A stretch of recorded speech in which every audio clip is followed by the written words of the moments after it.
Merci à vous. Merci. Ah non, attends, pars pas. Attends, il y a un truc super important. Il y a la question. Ah oui, oui, tu l'as annoncé en plus. Il y a à votre exercice. Il y a la question Agora.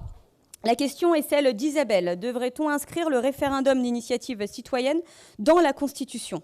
Il contribuerait à réduire le fossé entre les élus et les électeurs. Donc merci beaucoup à Isabelle pour cette question qui est intéressante, qui revient souvent à certains moments de notre temporalité politique depuis 2017 et qui interroge effectivement sur des aspects importants sur la démocratie représentative. Le but pour moi n'est pas de faire un cours de philo politique aujourd'hui, mais bien de répondre sur le fond.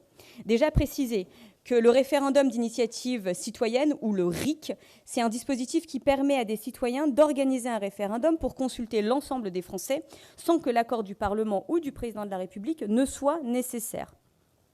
Notre démocratie s'est construite lentement, à travers les siècles, à tâtons, avec beaucoup de difficultés. Et quand on regarde l'histoire de France, on mesure à quel point notre modèle républicain n'a rien d'une évidence. Il est le fruit d'un équilibre complexe et délicat entre l'expression démocratique et le respect des libertés fondamentales, entre affirmation de l'autorité de l'État et le respect de l'État de droit, entre représentation parlementaire et souveraineté du peuple. Ce fonctionnement qui repose sur la Constitution de la Ve République prévoit que le peuple élise ses représentants, notamment à l'Assemblée nationale.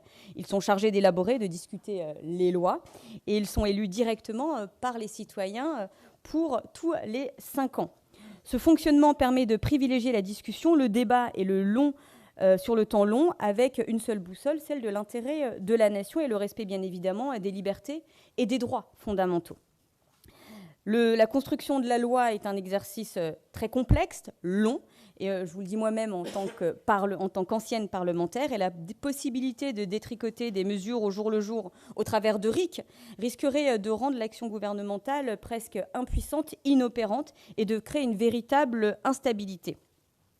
Pour autant, il ne faut pas nier que nous devons faire face à une crise de représentation et aussi à une crise de la démocratie. Et c'est pourquoi il est important de continuer à travailler sur des enjeux de consultation citoyenne, d'initiative participative et d'innovation démocratique. Je le dis ici aussi, le RIC a souvent été porté par des familles politiques au sein de l'Assemblée nationale qui, d'un côté, ont eu beaucoup de temps et de loisirs à ne rien dire dans l'hémicycle, et de l'autre côté, ont eu beaucoup de temps à faire en sorte que les messages soient brouillés, voire à faire de l'obstruction parlementaire.